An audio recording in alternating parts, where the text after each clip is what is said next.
Bienvenue sur Le Magicien, le podcast qui te dévoile les mystères du tarot. Moi, c'est Fabienne, je suis tarot coach et formatrice. Sur ce podcast, je souhaite partager avec toi mes connaissances sur la pratique du tarot et des discussions passionnantes avec mes invités experts. Que tu sois curieux, débutant ou déjà passionné, ce podcast est fait pour toi. Alors, si tu es prêt ou prête à me suivre, c'est parti pour l'épisode du jour.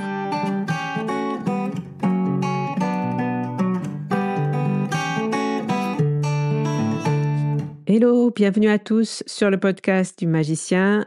Aujourd'hui, j'inaugure les épisodes du lundi puisque à partir de maintenant, tous les épisodes du vendredi seront diffusés le lundi matin. Et je vous conseille de vous abonner à la plateforme d'écoute à laquelle vous écoutez le podcast, que ce soit Apple Podcast, Spotify ou sur YouTube. Vous avez un petit bouton ou une petite cloche pour vous abonner et comme ça, vous serez prévenu de la sortie d'un nouvel épisode. Pour pas vous mélanger puisqu'on change de jour. Donc, les épisodes du vendredi sont maintenant diffusés tous les lundis matins. Donc, tous les lundis matins à 6h, il y aura un épisode du Magicien. Et puis, les épisodes du lundi vont être décalés au jeudi. Il y en a 2 par mois. C'est la chronique d'Emmanuel Iger et l'interview que je fais d'un collègue sur un sujet. Vous aviez au mois de février Laetitia Barbier de Laetitia Cartomancie qui nous a parlé de journaling. Au mois de janvier, j'ai interviewé Gaëtan sur les vies antérieures et comment les contacter avec le tarot. Voilà, aujourd'hui, tout est inversé, mais voilà, c'est pour une bonne cause. Moi, le vendredi, ça me causait un petit peu plus de soucis d'organisation par rapport à mon planning, par rapport au début où je faisais effectivement les épisodes du vendredi. Donc là, ça devenait un peu compliqué pour moi. Et puis, il y a un deuxième podcast qui s'est positionné sur le tarot, qui s'est positionné le vendredi matin comme moi. Et donc, je trouvais ça un petit peu idiot de diffuser tous ces épisodes le vendredi, alors qu'on pouvait étaler dans la semaine et que vous puissiez comme ça avoir des épisodes tout le long de la semaine. Donc voilà, maintenant, moi je suis bien le lundi matin avec vous. On va démarrer avec un épisode qui va reprendre un petit peu les bases. En tout cas, peut-être que certains et certaines d'entre vous se posent cette question-là.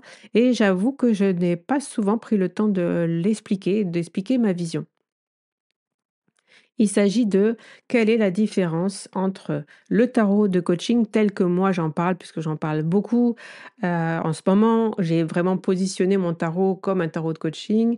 C'est celui que j'ai envie de transmettre. C'est une méthode que j'ai envie de continuer à mettre en avant et d'expliquer pourquoi justement le tarot est un formidable outil de coaching, d'auto-coaching et même d'accompagnement pour aider vos consultants si jamais vous voulez vous installer ou si vous êtes installé pour tirer les cartes, tout simplement. Donc, quelle est la différence entre ce tarot de coaching, le tarot psychologique, le tarot divinatoire? Qu'est-ce qui se cache derrière ces termes? Quelles sont les définitions qu'on peut mettre, en tout cas que moi je mets derrière ces termes-là? Quelle est leur différence? Ce que j'en pense.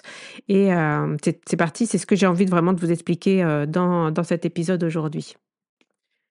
Et je rappelle que c'est ma vision du tarot et ma façon de voir les choses. Bien sûr, elle n'est pas gravée dans le marbre et vous pouvez avoir peut-être une idée différente de ce que c'est que le tarot ou de ce que c'est que le tarot psychologique, divinatoire, etc. Il y a beaucoup d'enjeux autour de ces termes-là et j'ai envie d'expliquer pourquoi. On va commencer par le tarot dit divinatoire ou tarot prédictif, qui est en fait la pratique du tarot comme support de voyance. Donc, les voyants, les voyantes pratiquent avec différents supports et le tarot en est un.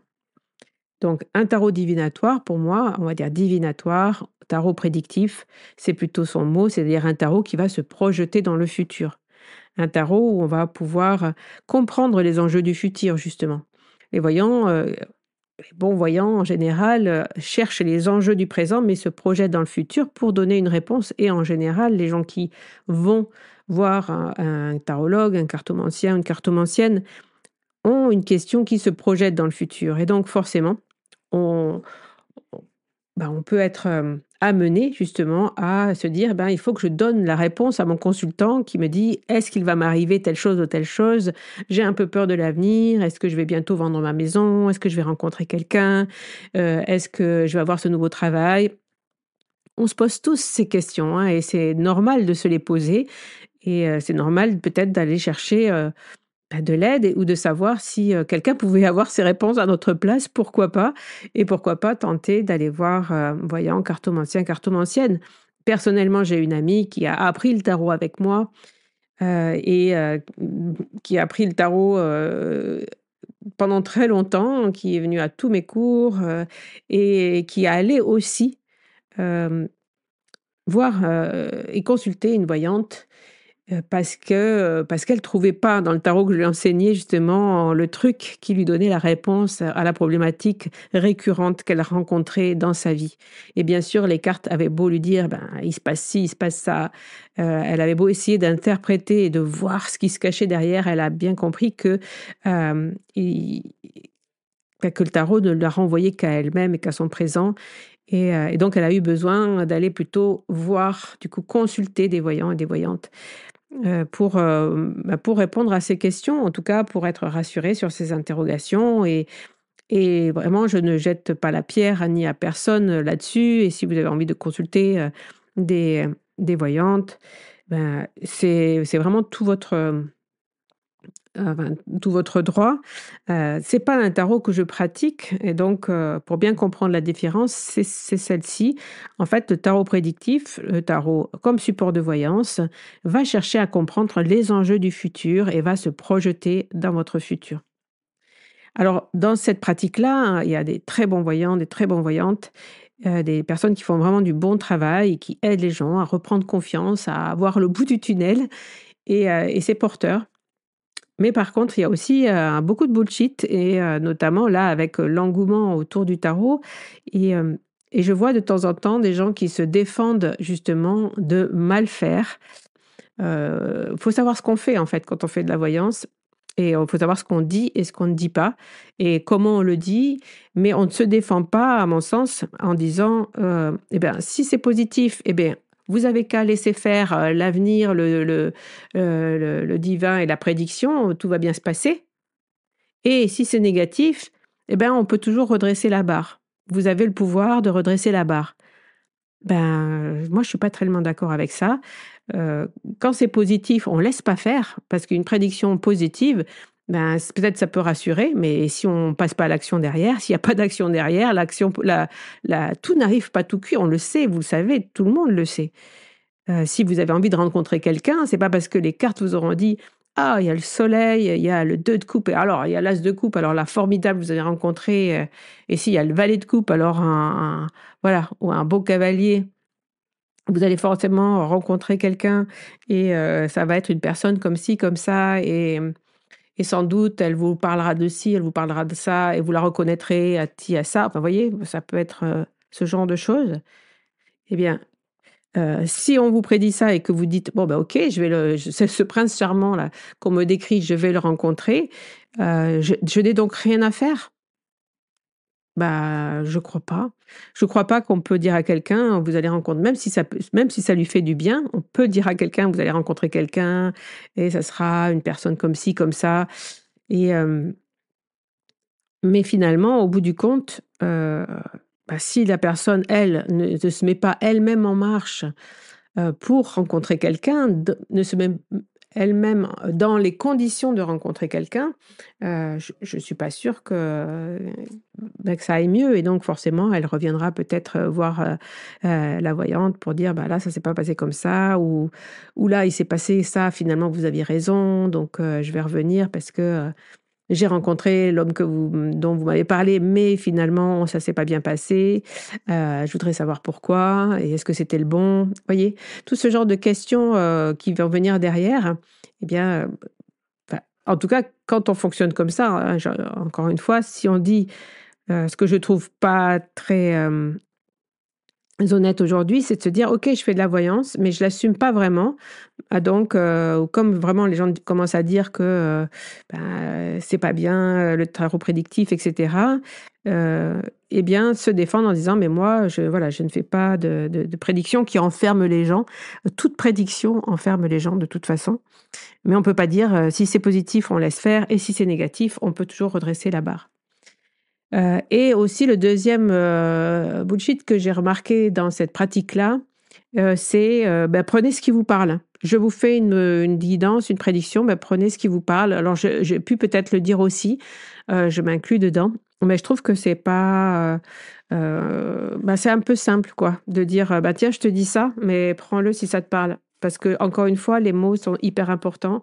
Les mots peuvent marquer longtemps. Avec les mots, on peut faire beaucoup de mal. On peut faire beaucoup de bien aussi, donc attention aux mots qu'on emploie et on ne peut pas se défausser des mots que l'on emploie en disant: «Ben, je te dis ça, mais prends si ça te plaît et si ça te plaît pas, le prends pas». C'est un peu bon, voilà. Bref, je vais m'arrêter là-dessus sur, le tarot divinatoire. Vous aurez compris, c'est pas ma pratique. C'est un tarot donc que je n'ai pas eu envie de creuser, de pratiquer, même si je suis arrivée au tarot par ce biais-là, enfin, moi aussi, avec des questionnements sur ce qu'allait être la suite de ma vie et forcément, comme on est très nombreux à intégrer le tarot dans notre vie au moment où on va pas bien, on est vraiment à des cibles, hein, à des cibles, toutes fraîches pour tomber dans le panneau des fois de la manipulation et donc attention justement à ce côté manipulatoire du tarot, enfin des personnes qui veulent accompagner les autres, sans avoir vraiment travaillé, sur elles-mêmes, sans comprendre les enjeux justement de ce qu'elles disent, de ce qu'elles font. Et ça n'est pas que dans le tarot, encore une fois, c'est dans toutes les pratiques de, relations d'aide et peut-être même que, les voyants-voyantes font beaucoup plus de bien que certaines autres pratiques, quand on voit ce qui se passe même dans le monde, mais bon, revenons maintenant au tarot. On a le deuxième type de tarot, qu'on va appeler le tarot dit psychologique. Un tarot, qui est fait pour, enfin ce mot psychologique, c'est pas le bon. C'est le mot qu'on a trouvé à un moment donné pour justement se dire: «Je ne fais pas de tarot divinatoire, je fais du tarot psychologique». C'est un tarot qui est plus ouvert sur le développement personnel. C'est un tarot qui peut venir de 2 courants à mon avis. Le courant anglo-saxon qui travaille justement beaucoup plus, sous l'influence du développement personnel, qui va un petit peu dans le sens de, oui, de se poser des questions et de chercher à comprendre, nos enjeux, du présent, même s'ils viennent du passé et aussi sur le travail, psychologique, des archétypes basés sur le travail de Jung, je vais y arriver, dans la pratique du tarot de Marseille de, Jodorowsky et Marianne Costa.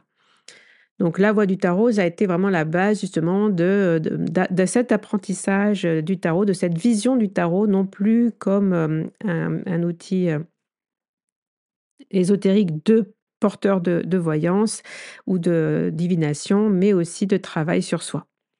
Ce tarot, il nous propose justement de mieux se comprendre pour, dénouer ce qui se passe, dans notre présent, pour aller chercher pourquoi, les choses se déroulent comme ça dans nos vies, pour aller chercher des solutions pour, avancer. On va donc au lieu de demander au tarot comment, pourquoi est-ce qu'il va m'arriver telle chose ou telle chose, on va justement pratiquer, un tarot qui va inverser les choses, où on va se demander: «Mais comment je pourrais arriver à telle chose ou telle chose?» Donc c'est un tarot, qui peut avoir une, certaine, dérive puisque, si on met ce mot psychologique, il faudra faire attention justement aux apprentis psychologues. Les gens qui avec le tarot et le tarot est un outil très puissant pour travailler, en psychologie, pour aller chercher justement les parts d'ombre, hein, pour aller chercher ce qui se cache à l'intérieur de soi, donc dans notre inconscient, dans notre subconscient et bien si on va chercher ce que notre cerveau a mis gentiment à l'abri, on peut des fois tomber sur, des choses qui étaient à l'abri pas pour rien et des levées de trauma en tarot, ça peut arriver et donc des levées traumatiques. Qu'est-ce que c'est? C'est tout simplement, une personne qui ne se souvient pas, son cerveau a occulté une partie de son enfance, des violences qu'elle peut avoir vécues, des choses qui sont son cerveau l'a protégé en fait, hein. Vous connaissez tous, cela, on en entend beaucoup parler, hein, dans ces victimes aujourd'hui, de viols, d'inceste et autres. Le cerveau occulte ce qui est vraiment arrivé pour se protéger, parce que c'est finalement insupportable.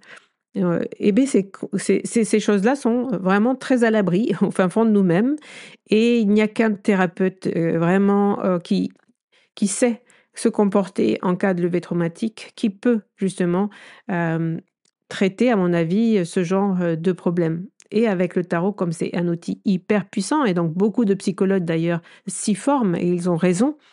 Attention justement de ne pas trop jouer quand on fait du tarot avec, l'inconscient, d'aller chercher, d'aller creuser, de mettre des positions dans vos tirages justement, qui vont aller chercher, ce qui pique, ce qu'il y a derrière.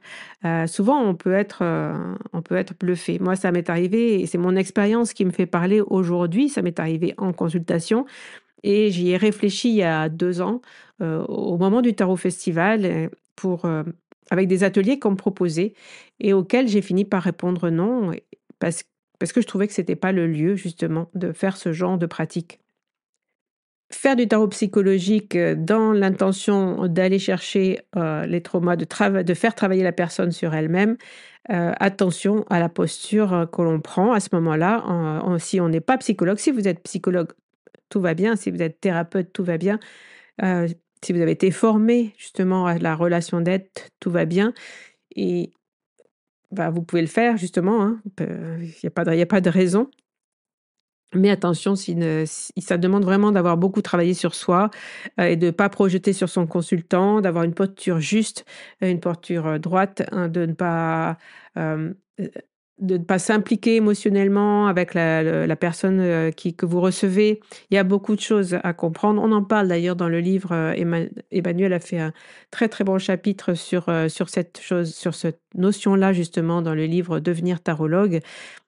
Vraiment, il faut vraiment faire attention, à cela. En faisant du tarot psychologique, on ne fait pas ni plus ni moins de mal aux gens, qu'en faisant du tarot divinatoire ou du tarot, tout court. Donc attention à cette posture. Pour vous donner mon expérience et pour illustrer peut-être mes propos, heu eh bien, j'avais depuis le début des personnes qui venaient, à mes ateliers, notamment des personnes qui avaient travaillé avec, le référentiel de naissance de Colleuil.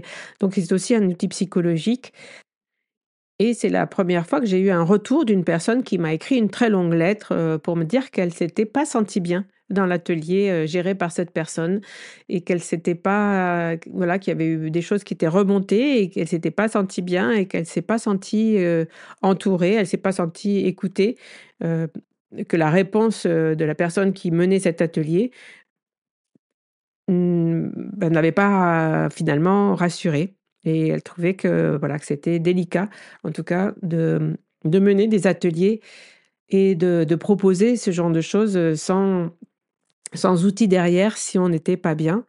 Moi, ça m'est arrivé aussi dans un atelier, où une personne s'est pas sentie tout à fait claire avec les cartes, qui étaient sorties sur les questions qu'elle avait posées au tarot. On était en train de travailler, sur, sur la créativité, et c'est une personne qui travaillait sur sa créativité, et les cartes lui disaient quelque chose. On était 3 autour d'elle à comprendre ce que voulaient dire les cartes. Elle, elle n'en était pas capable de le comprendre parce qu'elle était bloquée sur quelque chose de très, je pense, très important pour elle.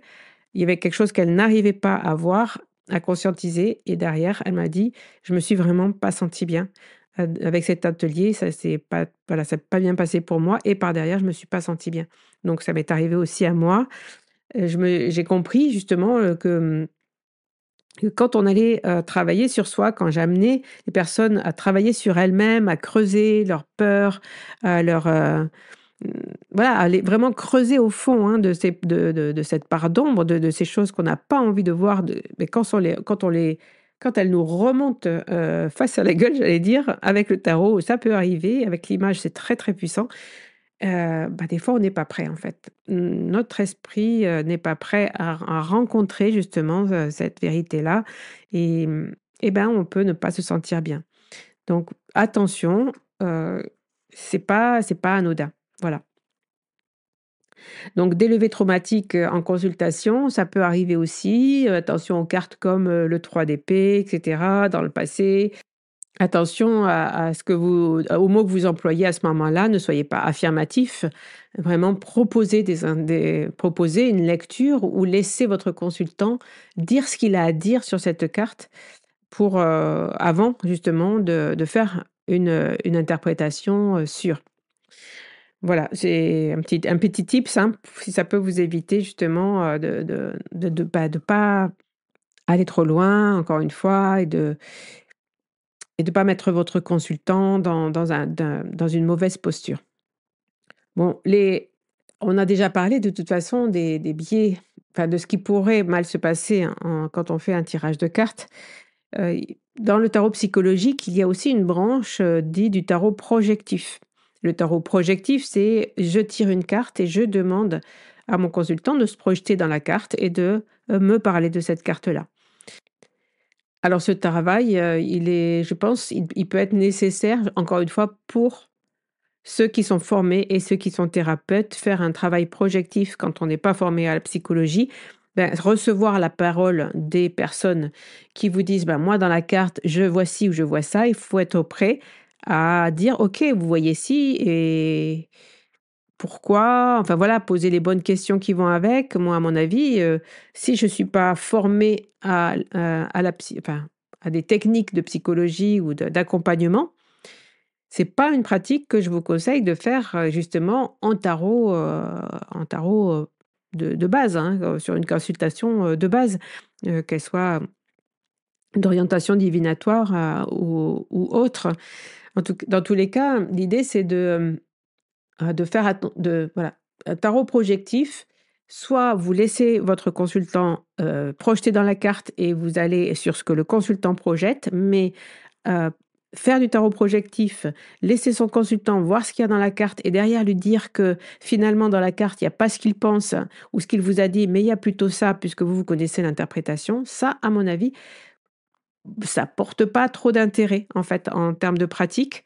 Je trouve que c'est un peu décevant cette pratique-là et elle peut être très utile, plutôt sur vraiment les gens qui ont, encore une fois, heu, une technique d'accompagnement derrière ou qui veulent vraiment comprendre ou donner la parole à leurs consultants. Ça, c'est vraiment, aussi, très, très fort. Toutes ces pratiques, elles ont leur côté positif, elles ont leur côté négatif. C'est vraiment à vous de voir quel type de tarot vous voulez faire. Il y en a certains aussi qui disent: «Bah, on n'a pas à mettre de limite entre le tarot dit psychologique et le tarot dit divinatoire». OK, c'est possible qu'il faille pas déterminer quel type de tarot on fait. À mon avis, pour moi, la différence, c'est que le divinatoire, on va l'appeler prédictif et on va dire qu'il se porte plutôt présent et futur. Le psychologique, on va l'appeler, dev perso et on va dire: «OK, on va pas faire de prédiction». En fait, en gros, c'est ça, on va pas faire de prédiction et on va être plutôt, dans le présent, voire, dans le passé, avec juste une carte de projection à la fin. Et c'est vrai qu'on a des difficultés des fois, à faire, la différence entre les 2. Et il y a, des personnes qui font du prédictif en même temps du psychologique et inversement. Donc, vous prenez pas non plus la tête, mais l'idée c'est d'avoir, je trouve une posture juste et de bien comprendre comment vous voulez interagir avec votre consultant. Encore une fois, si vous tirez les cartes pour autrui et aussi ça peut vous aider si vous utilisez le tarot pour vous-même à savoir à quel moment et quel langage vous employez. Est-ce que vous employez le futur? Comment vous posez des questions à votre tarot et comment il vous répond surtout. Hem, écouté l'épisode que j'ai fait sur le pouvoir du tarot et ça vous donnera d'autres pistes de compréhension, là-dessus. Je vais en venir du coup au tarot que moi, je pratique et que j'ai envie aujourd'hui, de mettre en avant. Le nom que je lui ai donné, c'est tarot de coaching et ce tarot, il va plutôt travailler au présent et ce tarot, il va nous aider à travailler en nous posant des questions. Le tarot, quand on va voir un tarologue, en général, on va lui poser des questions et les cartes vont nous répondre.